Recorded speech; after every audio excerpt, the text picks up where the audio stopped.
Hey, everybody. Welcome back to No More, No Less. My name is Michael Chikeen, and I'm very excited to speak with Dr. Daria Kuss today. Dr. Kuss is a chartered psychologist, chartered scientist, and associate professor in psychology at Nottingham Trent University.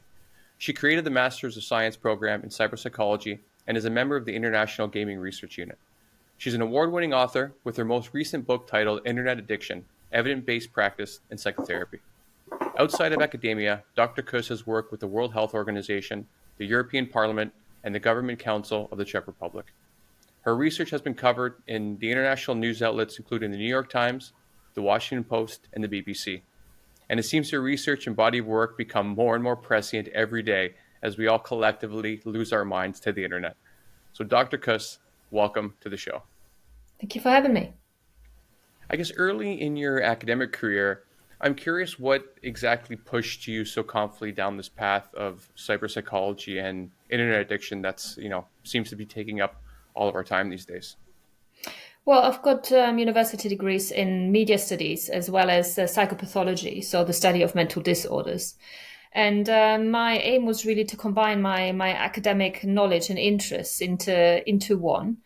And with my work that I've done early on in my research, I've been able to speak with people, gamers, young gamers, who unfortunately have developed problems as a consequence of their excessive gaming.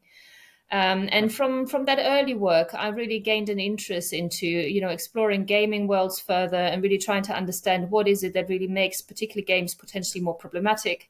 What kinds of symptoms might people experience who might develop problematic behaviors in the context of technology use, specifically gaming, but also social media use and other forms of technology.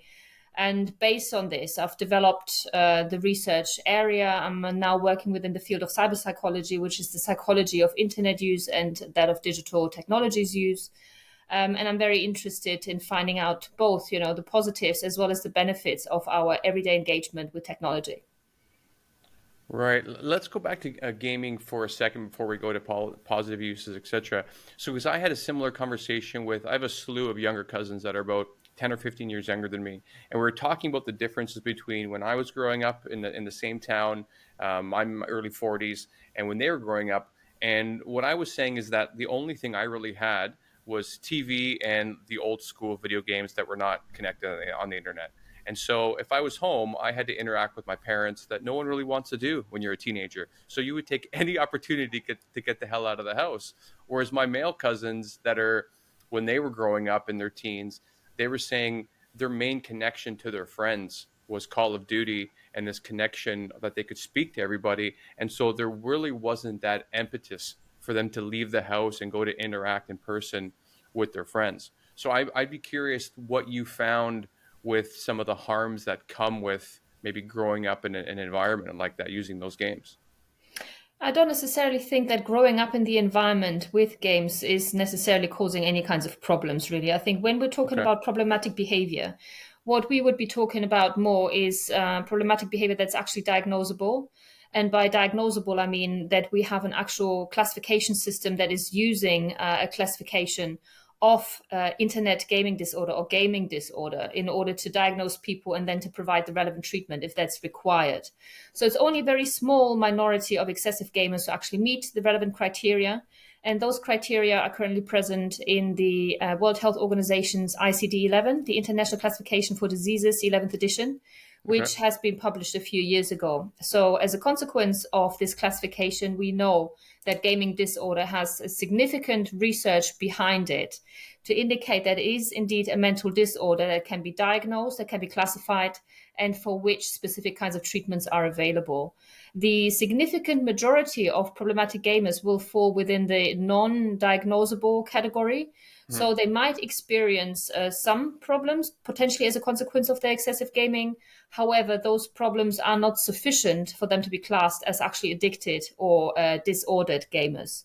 For that reason, I think it's really important to make that distinction between, somebody who is perhaps spending too much time gaming, who might perhaps, as a consequence, neglect some of the social responsibilities, relationships, any other things that they might need to do in life, and somebody who's developing problems that are indeed diagnosable, that are so severe that they may require professional help in order to be overcome.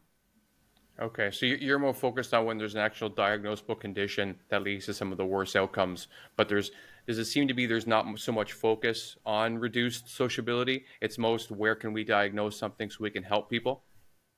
Yes, absolutely. I think it's very important to make that kind of a distinction. But of Okay, course, we don't want to disregard those individuals who may experience some problems as a consequence of their gaming, where, preventative frameworks may be really helpful in order to help them. And those preventative frameworks, unfortunately, are few and far between, especially in the Western world. right. In Southeast Asia, in contrast, there are significantly better, significantly more supportive networks, frameworks available for those individuals.